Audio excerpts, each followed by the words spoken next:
Assalamualaikum warahmatullahi wabarakatuh. Om Swastiastu, salam kebajikan, namo buddhaya. Saya di sini bersama dengan kelompok saya yang terdiri dari saya Agus Wisesa Gatra, Tony Revaldo, dan juga Feby Septiana. Kelompok saya akan menjelaskan tentang materi konsep-konsep pengelolaan basis data dalam SIG. Jadi di dalam materi ini terdapat poin-poin sebagai berikut. Yang pertama yaitu SIG sebagai pengelola basis data, konsep basis data di dalam SIG, sistem manajemen basis data, dan juga model basis data relasional di dalam SIG. Untuk poin yang pertama yaitu SIG sebagai basis data. Jadi SIG ini dikembangkan dengan menggunakan sistem manajemen basis data atau DBMS, yang beberapa fakta menunjukkan bahwa sebagian besar biaya sistem perangkat lunak SIG yaitu biaya untuk DBMS-nya. Selain itu juga DBMS ini memiliki dan menangani fungsi-fungsi yang sangat diperlukan oleh SIG. SIG sebagai basis data itu ada dua pendekatan umum untuk menggunakan DBMS-nya, yaitu yang pertama pendekatan solusi DBMS total, dan juga yang kedua yaitu pendekatan solusi kombinasi. Jadi pendekatan solusi DBMS total itu yaitu data spasial dan non-spasial diakses melalui DBMS. Sedangkan yang solusi kombinasi, tidak semua data diakses melalui DBMS karena data-data tersebut telah sesuai dengan modelnya. SIG sebagai basis data juga mengalami pengembangan sistem SIG yang telah mendapatkan dukungan DBMS dapat dijelaskan dengan beberapa fakta berikut. Jadi yang pertama yaitu biaya pengadaan DBMS telah mendominasi secara garis besar biaya keseluruhan perangkat lunak sistem-sistem termasuk SIG-nya. Yang kedua yaitu DBMS banyak memiliki fungsi-fungsi yang diperlukan oleh sistem perangkat SIG. Yaitu sekarang kita ke dalam poin yang kedua yaitu konsep basis data di dalam SIG. Jadi konsep basis data di dalam SIG itu yaitu basis data SIG adalah kumpulan data yang saling berkaitan yang diperlakukan dalam SIG, baik itu data spasial maupun non spasial. Basis data didefinisikan sebagai suatu kumpulan file yang memiliki kaitan antara file satu dengan file lainnya hingga membentuk satu bangunan data yang hasil akhirnya akan menginformasikan sesuatu seperti wilayah, organisasi, perusahaan, dan instansi dalam batasan tertentu. Nah, untuk konsep basis data itu sendiri ialah kekuatan utama SIG yang membedakan dengan sistem pemetaan komputer lainnya yang hanya mampu memproduksi output grafis yang baik. SIG ini mengorganisasi data geografis dalam suatu basis data. Jadi konsep basis data di dalam SIG ini menghubungkan data spasial dan informasi geografis tentang suatu feature pada peta. Nah, sehingga informasi geografis ini kita dapat data sematis atau atribut yang mendeskripsikan lebih jauh kenampakan fiturnya. Konsep hubungan data spasial dan data atribut dalam SIG ini merupakan implementasi dari model data relasional. Konsep basis data di dalam SIG ini ada beberapa istilah yang kita pakai dalam pengelolaan basis datanya. Yang pertama itu yaitu entitas adalah orang, tempat, kejadian, atau konsep yang informasinya direkam. Itu entitas namanya. Yang kedua yaitu atribut. Atribut itu sebutan untuk mewakili suatu entitas. Sebagai contoh atribut seorang siswa adalah nama, alamat, dan umur. Nah, itu atribut ya. Yang ketiga yaitu nilai data, yaitu informasi yang disimpan pada tiap data elemen. Sebagai contoh atribut, nama karyawan menunjukkan tempat informasi nama karyawan. Nah, kalau nilai data misalnya BG merupakan isi data nama karyawan gitu. Selanjutnya itu record. Record itu adalah kumpulan elemen yang saling berkaitan yang menginformasikan tentang suatu entitas secara lengkap.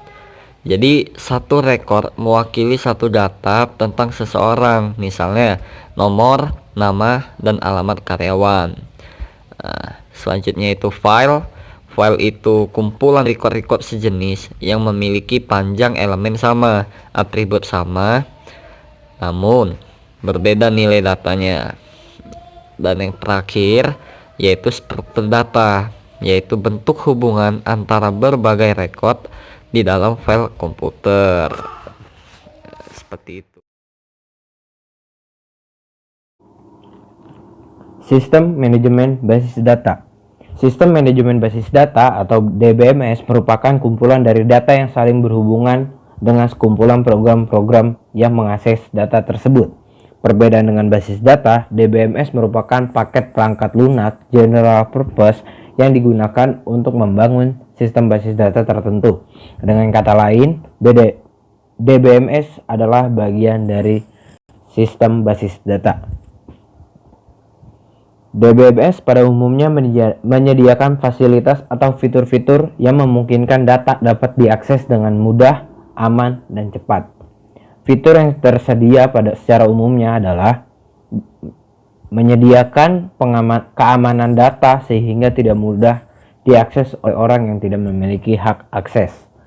2. Independensi. DBMS menjamin independensi antara data dan program. Data tidak bergantung pada program yang mengaksesnya karena struktur data dirancang berdasarkan kebutuhan informasi, bukan berdasarkan struktur program. Sebaliknya, program juga tidak bergantung pada data, sehingga walaupun struktur data diubah, program tidak perlu berubah. 3. Kongruensi atau data saring. Data dapat diakses secara bersamaan oleh beberapa pengguna karena manajemen data dilaksanakan oleh DBMS. 4. Integritas. DBMS mengolah file-file data serta relasinya dengan tujuan agar data selalu dalam keadaan valid atau konsisten. 5. Pemulihan. DBMS menyediakan fasilitas untuk memulihkan kembali file-file data yang hilang akibat kesalahan atau gangguan, baik kesalahan perangkat keras ataupun kesalahan perangkat lunak. 6. Kamus atau katalog sistem. DBMS menyediakan fasilitas kamus data atau katalog sistem yang menjelaskan deskripsi dari file-file data yang tergantung dalam basis data. 7. Perangkat produktivitas. DBMS menyediakan sejumlah perangkat produktivitas sehingga memudahkan para pengguna untuk menarik manfaat dari database. Misalnya, report generator atau pembangkit laporan, dan query generator atau pencarian informasi.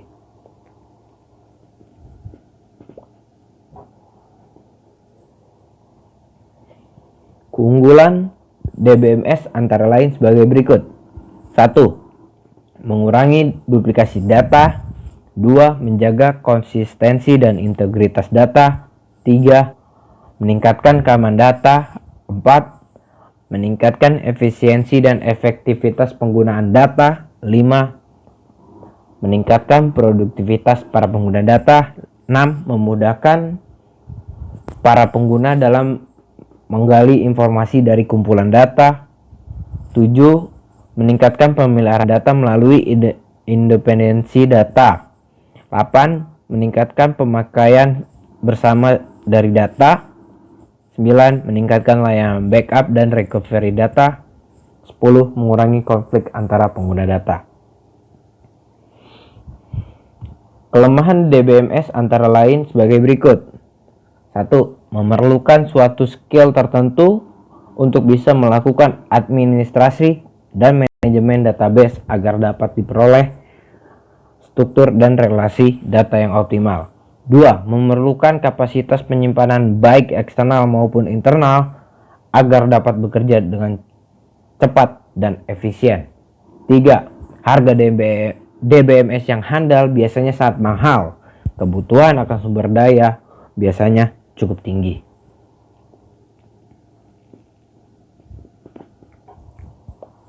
4. Konversi dari sistem lama ke sistem DBMS yang sekarang terkadang sangat mahal. Di samping biaya pengganaan perangkat keras dan perangkat lunak, diperlukan biaya pelatihan. 5. Apabila DBMS gagal menjalankan misinya, maka tingkat kegagalan menjadi jauh lebih tinggi karena banyak penggunaan data yang bergantung pada sistem ini. Selanjutnya yaitu poin keempat, model data basis relasional. Model data relasional atau dalam bahasa Inggris disebut Relation Database Management System atau RDBMS adalah suatu model basis data yang menggunakan tabel dua dimensi yang terdiri atas baris dan kolom untuk menggambarkan suatu berkas data. Yang pertama yaitu istilah-istilah dalam model relasional. 1. Relasi. Relasi berdasarkan definisi matematika adalah sebuah himpunan bagian dari perkalian Kartesian dari sekumpulan domain. Dalam model relasional, relasi dapat direpresentasikan dengan tabel. 2. Yaitu atribut. Atribut adalah kepala atau header dari setiap kolom yang ada dalam tabel relasi. Berdasarkan contoh tabel MHS sebelumnya, atribut yang ada adalah NPM, nama, dan alamat. Yang ketiga yaitu tuple. Tuple adalah sebuah baris dalam tabel relasi. 4. Yaitu domain. Domain adalah sekumpulan nilai yang valid untuk setiap atribut yang ada dalam tabel relasi. Berdasarkan contoh tabel nilai sebelumnya, domain dari atribut final adalah angka 0 sampai 100. Yang kelima yaitu derajat. Derajat adalah jumlah atribut yang ada dalam tabel relasi. Yang keenam yaitu kardinalitas. Kardinalitas adalah jumlah tupel yang ada dalam tabel relasi.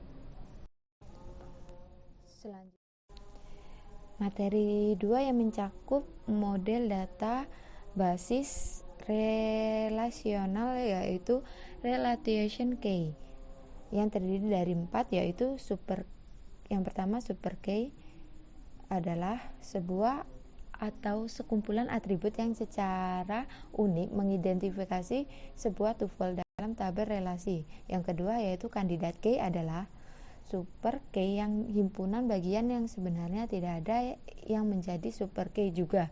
Yang ketiga yaitu primary key adalah kandidat key yang dipilih sebagai pengidentifikasi unik untuk sebuah tabel relasi. Yang keempat yaitu alternate key adalah kandidat key yang tidak dipilih sebagai primary key.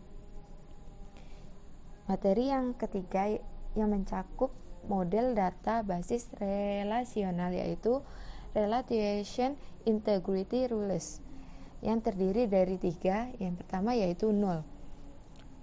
Null adalah nilai sebuah atribut yang tidak diketahui atau tidak ada pada sebuah tuple dalam tabel relasi. Misalnya seorang mahasiswa tidak diketahui alamatnya, sehingga pada tuple yang mengidentifikasi mahasiswa tersebut nilai dari atribut alamat diisi dengan null. Yang kedua yaitu entity integrity adalah sebuah peraturan integritas yang menyatakan bahwa setiap tabel relasi harus mempunyai sebuah primary key dan atribut atau sekumpulan atribut yang dipilih sebagai primary key harus mempunyai nilai dan nilai tersebut harus unik dan tidak nol. Yang ketiga yaitu referential integrity adalah sebuah peraturan integritas yang menyatakan bahwa setiap atribut sebuah tabel relasi yang menunjukkan ke tabel relasi lainnya harus merupakan hubungan yang valid. Berdasarkan contoh tabel MKUL dan nilai sebelumnya, nilai atribut KDMK pada tabel nilai harus merupakan data yang ada dan valid pada tabel MKUL yang ditunjukkan. Keuntungan dan kelemahan. Keuntungan menggunakan model data relasional adalah 1. Model data relasional lebih luas dibandingkan yang lain. Nilai data dalam tabel tidak ada pembatasan dalam berbagai proses pencarian data. Hal ini tidak terdapat pada model data hierarki dan jaringan, di mana manipulasi data dibatasi oleh bagaimana struktur data dibuat. Yang kedua yaitu basis data yang sama biasanya dapat disajikan lebih sedikit terjadi data rangkap atau redundancy data dengan menggunakan model relasional dibandingkan dengan model data hierarki dan jaringan. Yang ketiga yaitu model data relasional mempunyai latar belakang teori matematik. Hal ini akan memudahkan dalam pembentukan hubungan matematis sebagai dasar dalam prosedur pemrosesan data di samping pemrograman komputer. Sebab bagaimanapun juga dalam pelaksanaan sistem harus dilakukan dalam bahasa program tertentu. Yang keempat yaitu pengorganisasian. Model relasional sangat sederhana sehingga mudah dipahami. Kelemahannya menggunakan model data relasional adalah 1. Lebih sulit dalam implementasinya terutama untuk data dalam jumlah besar dan tidak kompleksitasnya tinggi. Yang kedua yaitu proses pencarian informasi lebih lambat. Hal ini disebabkan beberapa tabel tidak dihubungkan secara fisik seperti pada model hierarki atau jaringan. Dalam manipulasi data menggunakan beberapa tabel akan memerlukan waktu yang lama karena tabel-tabel harus dihubungkan terlebih dahulu. Sekian dari presentasi kelompok kami. Mohon maaf bila ada perkataan yang salah. Saya akhiri. Wassalamualaikum warahmatullahi wabarakatuh.